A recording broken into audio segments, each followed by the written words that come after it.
Assalamualaikum warahmatullahi wabarakatuh. Perkenalkan, kami dari kelompok 3 akan mempresentasikan mengenai alat artikulasi dan pembentukan bunyi ujar. Sebelumnya, saya akan memperkenalkan anggota kelompok kami. Saya sendiri, Aisyah Rahmawati. Yang kedua, Wisli Purnomo. Yang ketiga, Salsabila Rahmaputri. Dan yang keempat, Mara Emilia. Alat ucap.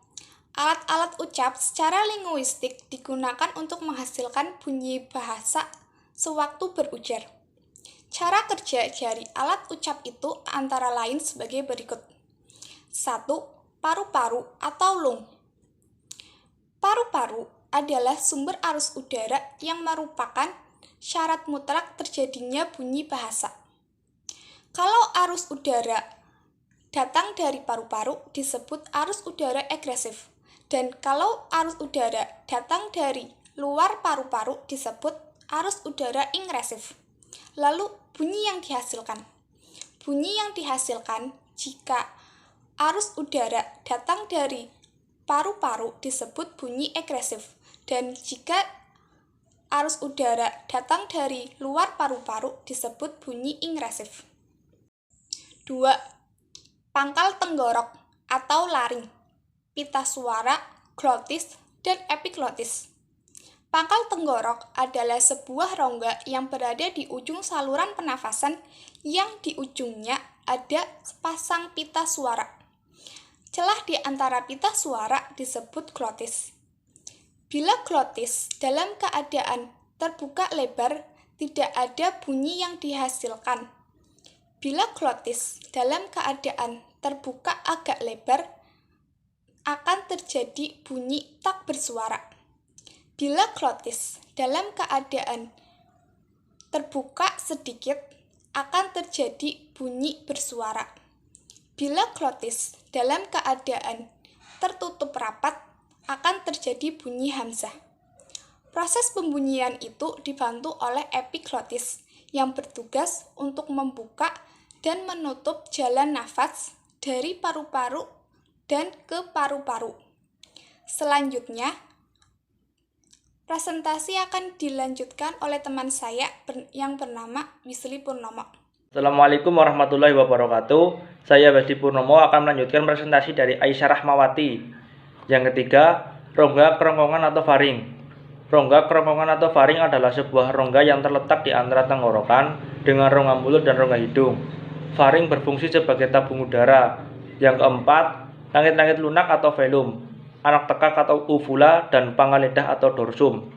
Velum atau langit-langit lunak dan bagian ujungnya yang disebut uvula atau anak tekak dapat turun naik untuk mengatur arus udara keluar masuk melalui rongga hidung atau rongga mulut. Uvula akan merapat ke dinding faring kalau arus udara keluar melalui rongga mulut, dan akan menjauh dari dinding faring kalau arus udara keluar melalui rongga hidung. Bunyi yang dihasilkan adalah bunyi nasal, bunyi oral, bunyi dorsevolar, dan bunyi uvular. Yang kelima, langit-langit keras atau palatum, ujung lidah atau apex, dan daun lidah atau laminum. Langit-langit keras, palatum, sebagai artikulator pasif, diam tidak bergerak, dan yang menjadi artikulator aktifnya adalah ujung lidah atau apex, dan daun lidah atau laminum. Bunyi bahasa yang dihasilkan adalah bunyi apikopalatal dan laminopalatal. Yang keenam, ceru gigi atau alveolum, apex, dan daun lidah atau laminum. Alveolum sebagai artikulator pasif, apex dan daun lidah menjadi artikulator aktif. Bunyi yang dihasilkan adalah bunyi apicoalveolar dan laminoalveolar. Yang ketujuh, gigi atau dentum, ujung lidah atau apex, dan bibir atau labium. Gigi atas berperan sebagai artikulator pasif, apex atau bibir bawah menjadi artikulator aktif. Bunyi yang dihasilkan adalah bunyi apicodental, bunyi labiodental, dan bunyi interdental. Yang kedelapan, bibir bagian bawah dan bibir bagian atas. Bibir atas menjadi artikulator pasif dan bibir bawah menjadi artikulator aktif. Bunyi yang dihasilkan adalah bunyi bilabial seperti bunyi B dan bunyi P. Bibir bawah menjadi artikulator aktif dan gigi atas menjadi artikulator pasif. Bunyi yang dihasilkan adalah bunyi labiodental. 9. Lidah terbagi atas 4 bagian, yaitu ujung lidah atau apex, daun lidah atau lamimum, punggung atau pangkal lidah atau dorsum, dan akar lidah atau root. Lidah dan bagian-bagiannya selalu menjadi artikulator aktif dalam pembentukan bahasa. 10. Mulut dan rongga mulut. Kalau bentuk mulut membundar, maka akan menghasilkan bunyi vokal bundar atau bulat. Kalau tidak bundar atau melebar, akan dihasilkan bunyi vokal tidak bundar. 11. Rongga hidung. Bunyi nasal yaitu bunyi yang dihasilkan melalui rongga hidung dengan cara menutup rapat-rapat arus udara dari rongga mulut dan menyalurkannya keluar melalui rongga hidung. Pembentukan bunyi ujar. Dalam proses memproduksi bunyi bahasa dibagi menjadi 3 komponen, yaitu yang pertama komponen subglottal.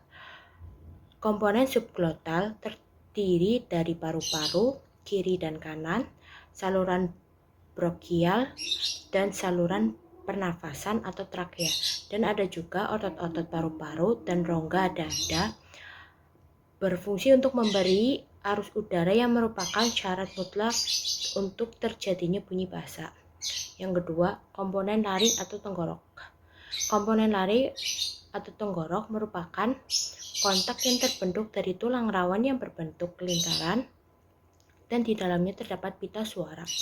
Berfungsi sebagai klep yang mengatur arus udara antara paru-paru, mulut, hidung. Dalam proses produksi bunyi, laring menjadi awal mula bunyi bahasa itu terjadi. Yang ketiga, komponen subglottal. Alat-alat ucap yang berada di dalam rongga mulut dan rongga hidung yang membentuk artikulator aktif dan artikulator pasif. Pada umumnya, bunyi bahasa terjadi dengan dimulainya proses pemompaan udara yang keluar dari paru-paru melalui pangkat tenggorokan atau laring ke tenggorokan yang di dalamnya terdapat pita suara. Udara itu bisa keluar jika pita suara berada di dalam keadaan terbuka. Setelah melalui pita suara, udara dapat keluar melalui rongga mulut atau rongga hidung, lalu diteruskan keluar ke udara bebas. Namun jika arus udara yang keluar dari paru-paru itu tanpa mendapat hambatan apa-apa di dalam rongga mulut, maka tidak akan terdengar bunyi apa-apa selain bunyi nafas.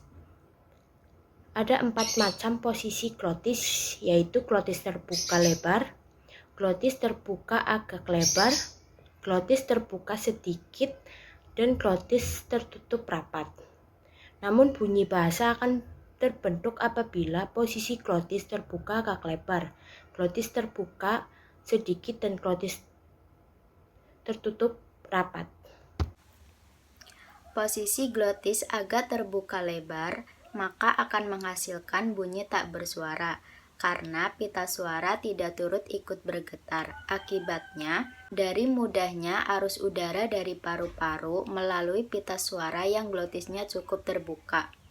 Apabila glotis terbuka sedikit, maka pita suara akan ikut bergetar ketika dilalui arus udara dari paru-paru.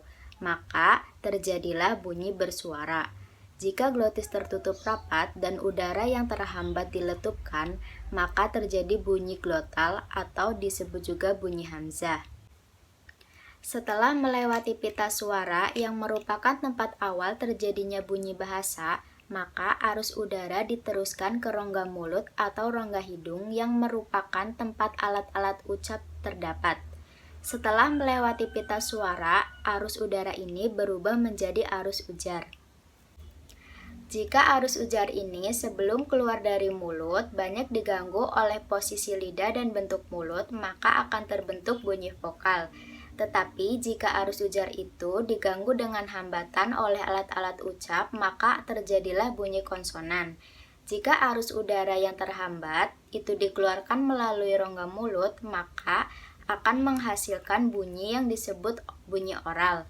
Jika dikeluarkan melalui rongga hidung, maka akan disebut bunyi nasal.